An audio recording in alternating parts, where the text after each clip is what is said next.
Good morning, and welcome to First Parish Unitarian Universalist of Medfield.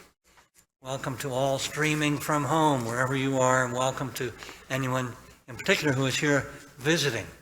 Welcome. Good to have everyone here, and we hope everyone will stay, if you can, for social hour following the service, remembering that the children will be downstairs as well, not in the U-House.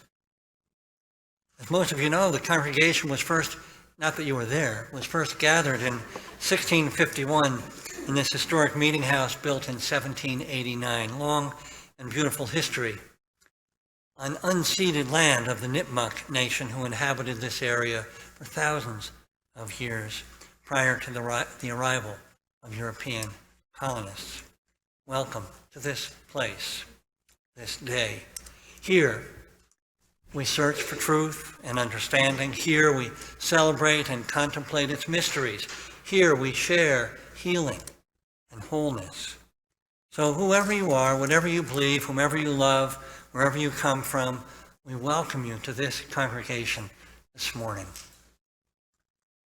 I'm a visitor too this morning. I'm very pleased to be back with you here. My first time back since the beginning of March 2020. Remember that time? It was the last service before everything changed.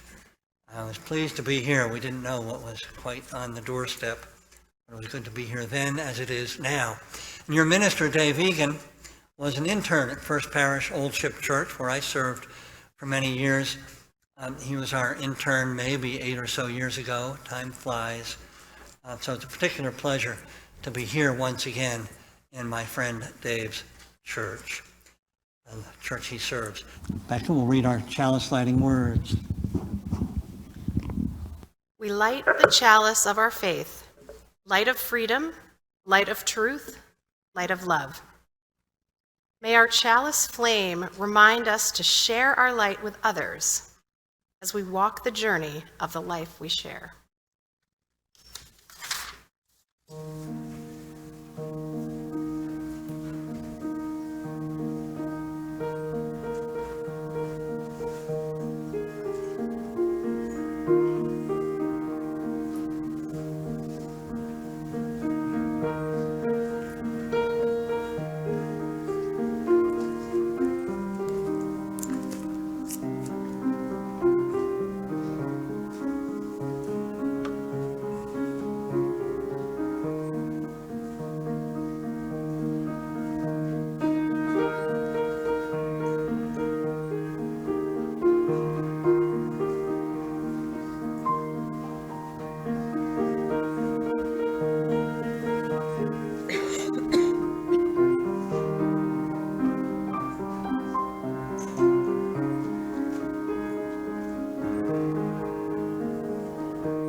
this new year has begun, may this hour of worship, of song, of words, of gathered, shared presence help us meet this day and this year with a fresh spirit, with open hearts, open minds, with gratitude for this community of love and care, community that supports us all in all that we do, in the midst of whatever blend of joy and sorrow may be ours this day and as the days proceed. It is good so to gather as this new year begins, so to gather each Sunday in a community of love and care.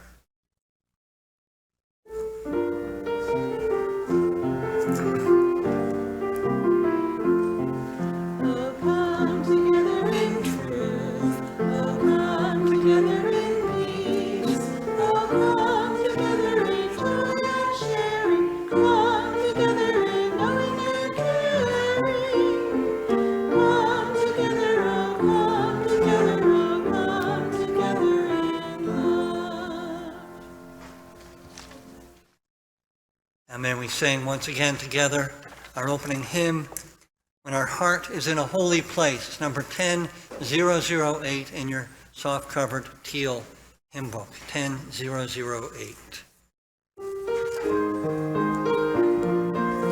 Please rise in body or spirit.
May we quiet our hearts and minds.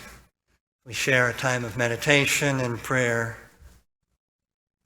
Spirit and source of life and love, known by many names, beyond all names, be with us as we have begun the journey of this new year,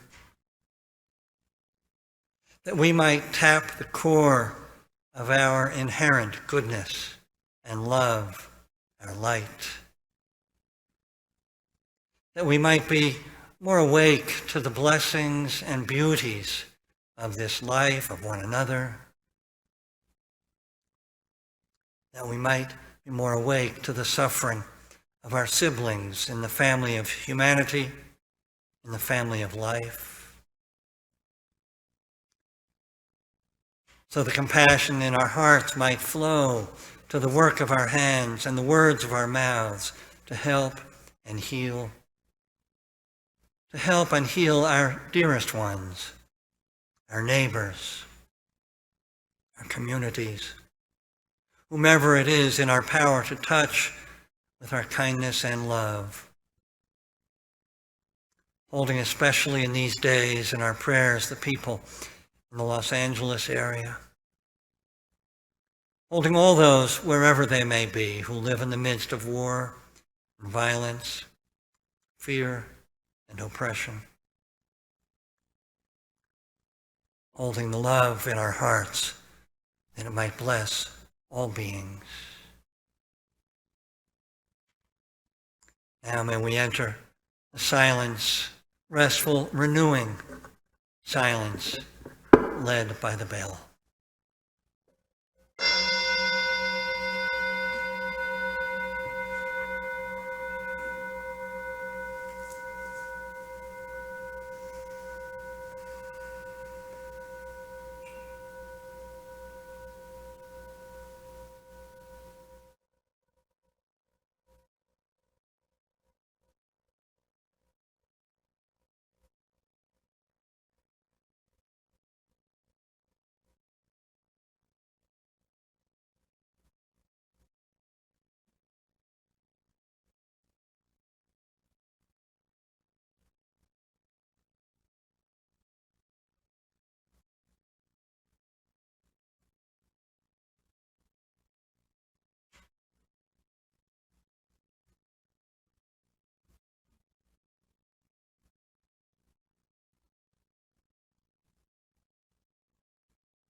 A reading this morning will be shared by Becca. Thank you so much, Becca, for helping out in many ways this morning and for sharing our reading.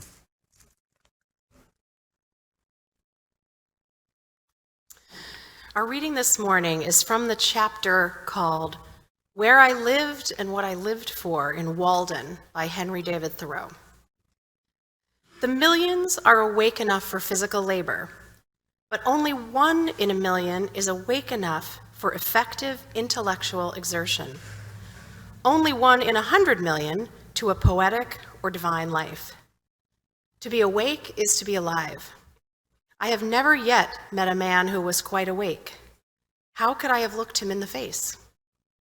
We must learn to reawaken and keep ourselves awake, not by mechanical aids, but by an infinite expectation of the dawn, which does not forsake us in our soundest sleep. I know of no more encouraging fact than the unquestionable ability of man to elevate his life by a conscious endeavor. It is something to be able to paint a particular picture or to carve a statue, and so to make a few objects beautiful. But it is far more glorious to carve and paint the very atmosphere and medium through which we look, which morally we can do. To affect the quality of the day, that is the highest of arts. Every man is tasked to make his life, even in its details, worthy of the contemplation of his most elevated and critical hour.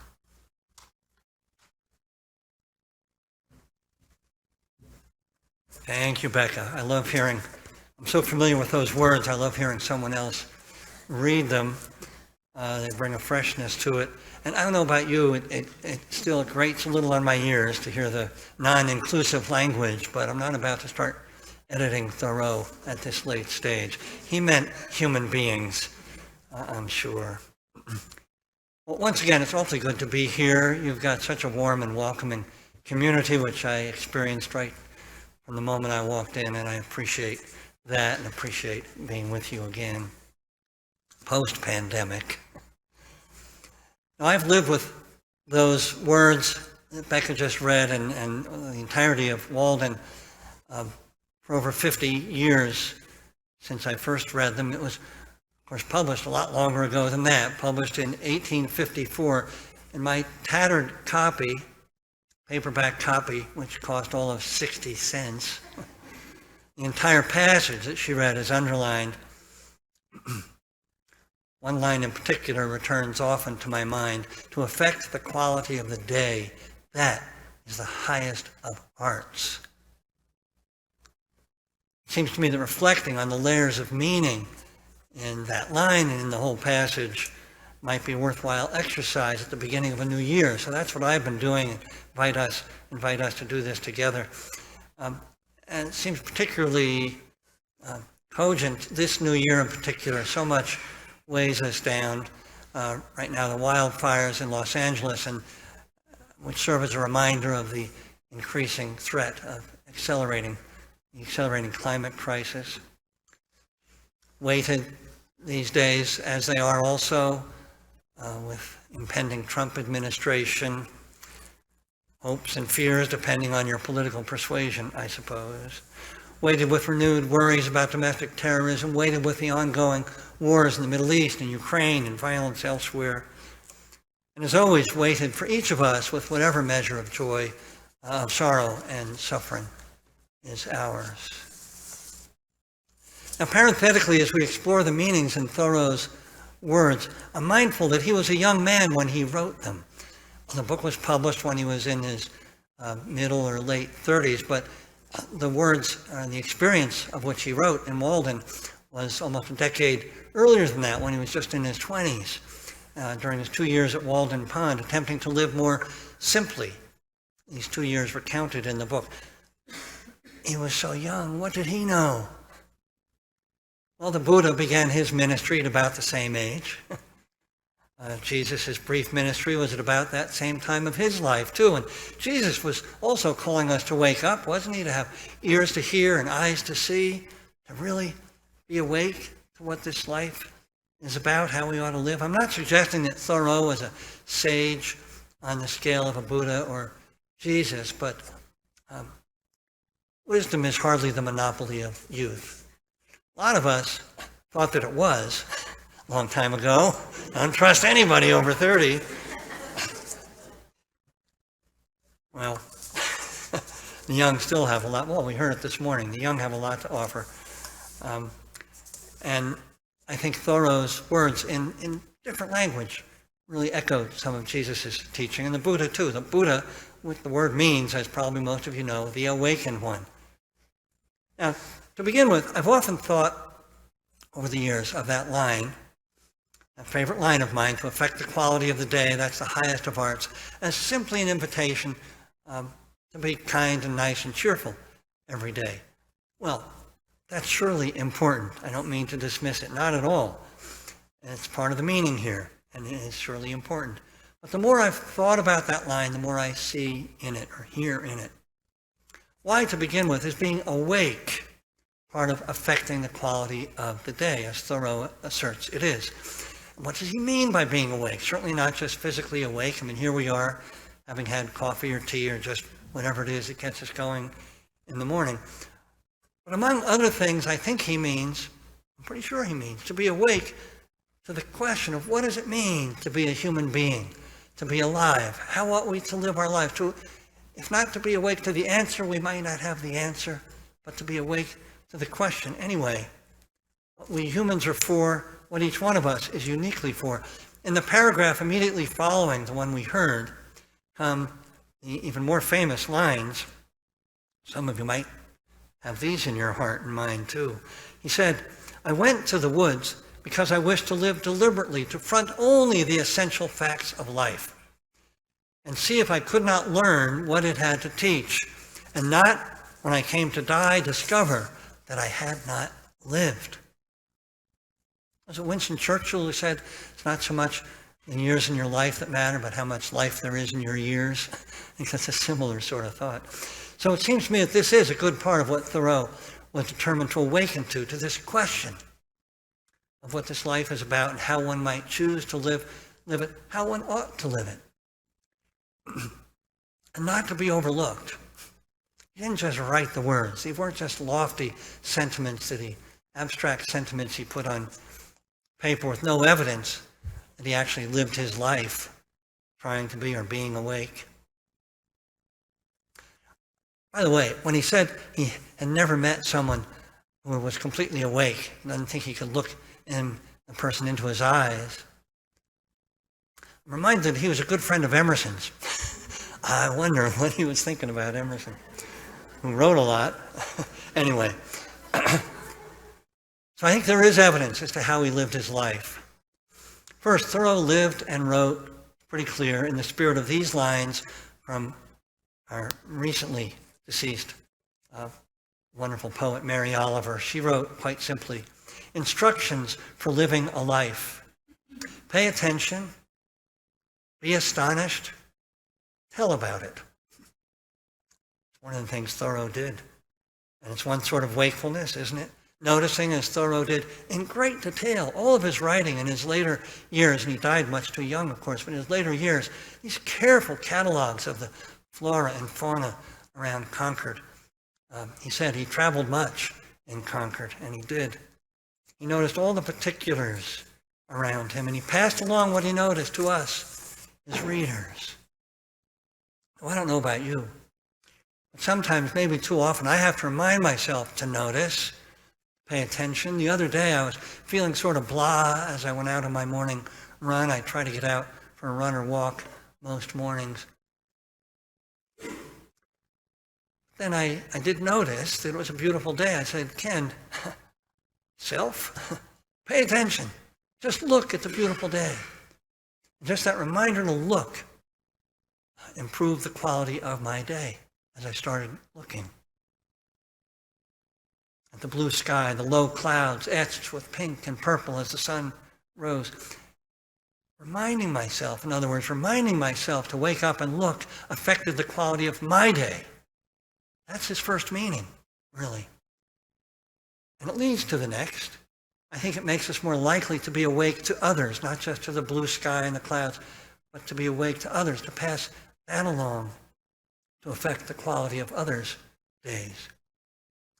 Now, next, Thoreau didn't only notice the beauties, the astonishing things, beauty or otherwise, of nature around him and be astonished and tell about it. No, he noticed our human activities, our human ways of living. He was kind of a young curmudgeon, in fact, as you read through Walden. He noticed what was going on in the world of human beings, too often blind as we are to the morning glory, too often living lives of quiet desperation, as he wrote, too often seeking meaning in the wrong places. He said, we live meanly like ants. Probably unfair to ants. And our life is frittered away in detail. That sound at all familiar? And such noticing led him then to admonish us in contrast with words like these. He wrote, let us settle ourselves and work and wedge our feet downward through the mud and mush of opinion and prejudice and tradition and delusion and appearance, till we come to a hard bottom and rocks in place, which we can call reality, and say, this is, and no mistake. And then put his further meaning into my own words, then to live accordingly, according to this reality that we've seen, discovered, felt, how things actually are in this world, the Tao of the world, you might say, the way of the world in our lives. And for Thoreau,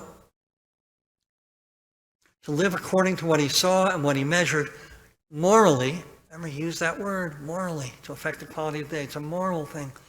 It led, for example, to his night in jail for refusing to pay a tax that was supporting an unjust war and indirectly supporting slavery, and inspired by this experience to write his essay, practically the entirety of which I underlined all those years ago, on the duty of civil disobedience, which influenced, as you all know, over a century later, the likes of Gandhi and Martin Luther King Jr. and so many others. Talk about ripples of a life. And it led to his many abolitionist talks, to his support for John Brown and his attempt at rebellion. Thoreau's highest of arts, in short, most certainly had a moral dimension. It was shot through with a moral dimension, how we treat one another,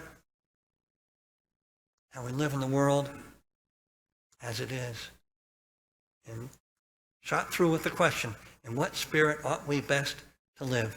So yes, indeed, to affect the quality of the day may indeed be the highest of arts, first for ourselves and then for others. And I love thinking of this. He chose his words carefully. I love thinking of this as an art, not an ought. It's an art, not an ought. An art that we're moved to engage in once we're paying attention. This isn't really all that complicated, isn't it? Is it? For example, I've had occasion during this past year to, shall we say, interact with our healthcare system on a number of occasions, putting aside the parlous nature of our health insurance system. That's a whole other talk for another day. I've interacted with the healthcare system a few times, nothing life-threatening. A little anesthesia here and there and so on. And I've been quite fortunate in the care of aides and nurses and doctors, everyone that took care of me, who knew intuitively, it seemed, in their bones how to affect the quality of my day, of every patient's day. Not only with their expertise, but using that expertise to notice, to be awake to what I needed, not just medically, but otherwise, if I was a little nervous, and so on. Knowing at least intuitively that morality has to do at the basic level with how we treat one another, right? And I'll bet some of them were tired, were exhausted after too many shifts and so on, but still they rose to the occasion. I, for one, was hugely grateful and did my best to be a patient, to be good-humored, and so on, to return their kindness. Now, the world can always use more kindness and care, which we can choose to bring our day by conscious endeavor, Thoreau said. Sometimes it does take an act of will when we're not at our best, not feeling our best. We're having a hard time.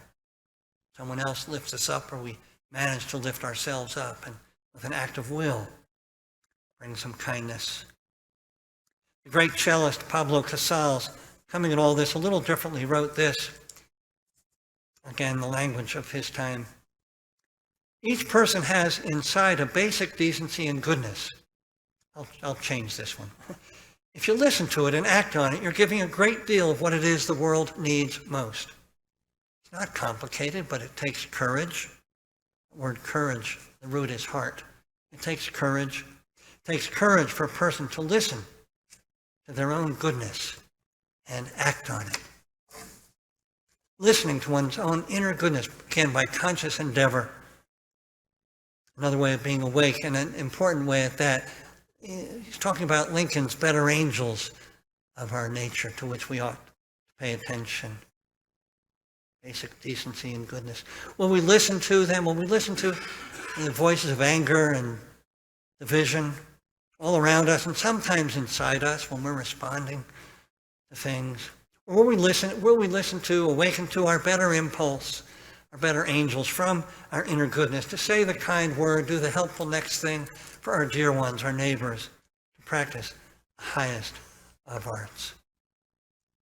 All this then, perhaps a fresh way of looking at New Year's resolutions. Nothing wrong with, as one of our young people said, resolving to work out more, or to eat healthier foods, or not to chop your finger when you're cutting vegetables or to organize a cluttered desk and so on. But how about resolving to wake up a bit more to the day, to ourselves, to others, to wake up to what our lives are about, at least the question of what our lives are about. As Thoreau put it, with an infinite expectation of the dawn. An expectation, for example, that the future, whether politically or personally, whatever our fears and hopes might be, it's not determined. It is not determined. But that we can affect the quality of the day, each day, for ourselves and for those around us, and know that we're making some difference that will ripple in ways that we can never know. Now and then we hear, but mostly we don't.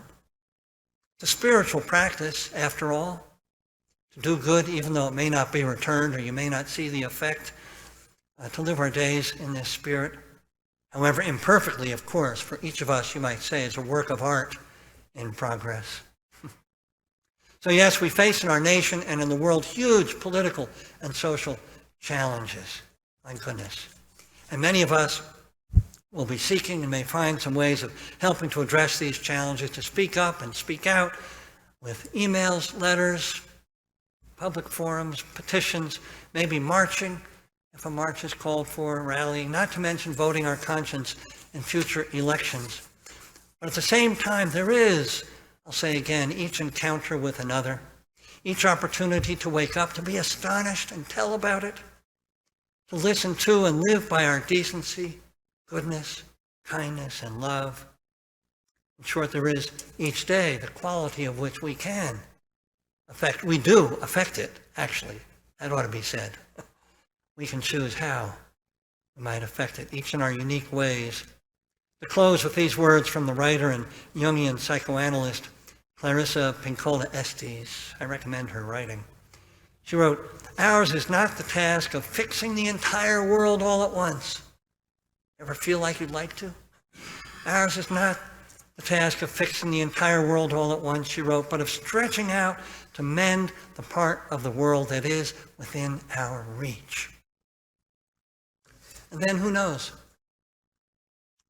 Who knows how far the infinite ripples of our acts reach? But we know this for certain. They do ripple, and it all makes a difference. So may it be. So it is, this year and always. Blessed be. I believe Mary Corthell is going to introduce this morning's offering, and then we'll hear the offertory. Mary, thank you.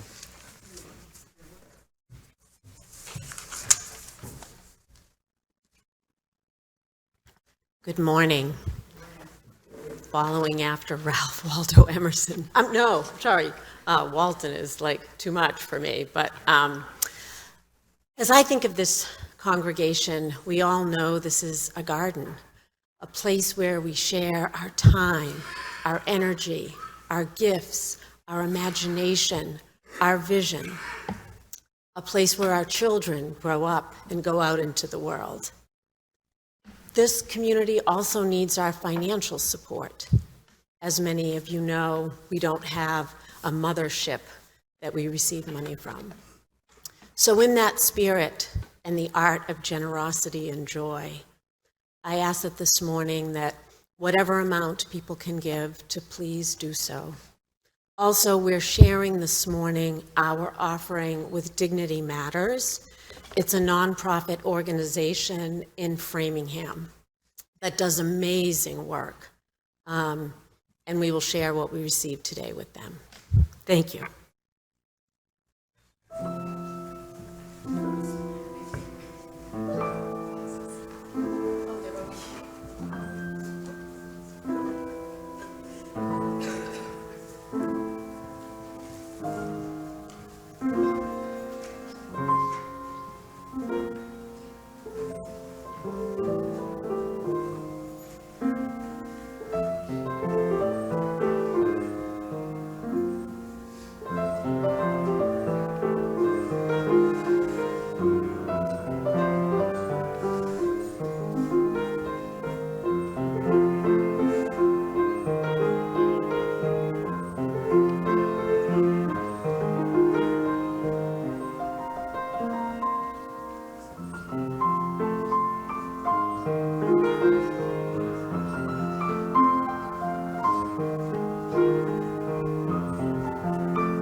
Thank you so much for the music this morning, Eva. And we sing again together, this in your hardback gray hymn book, For All That Is Our Life, number 128. 128.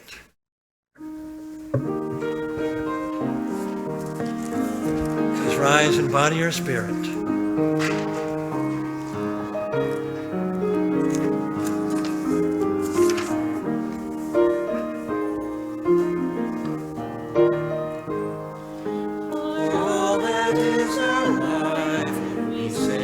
Thanks and praise, for all life is a gift which we are called to use to build the common good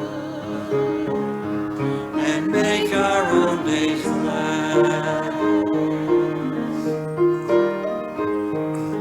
For needs which others serve, which services we give, for work and its rewards,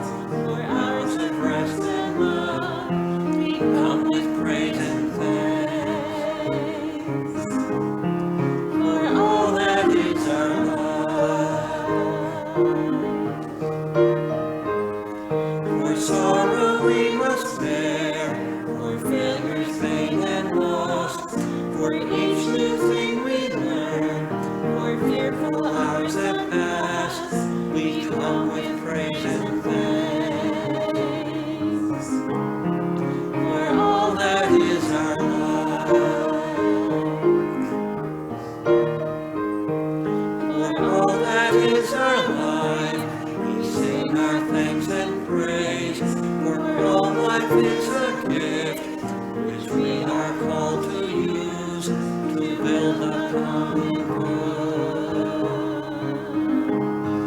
and make our own days glad.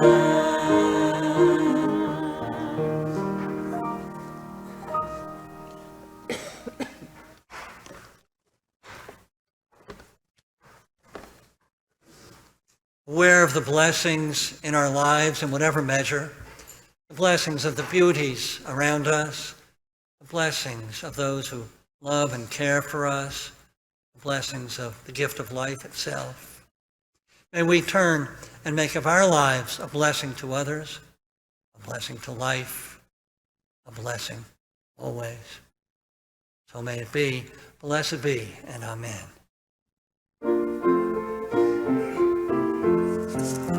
Until we meet again, we share our secret trust to live and fight to do the right and grow in loving care. Amen.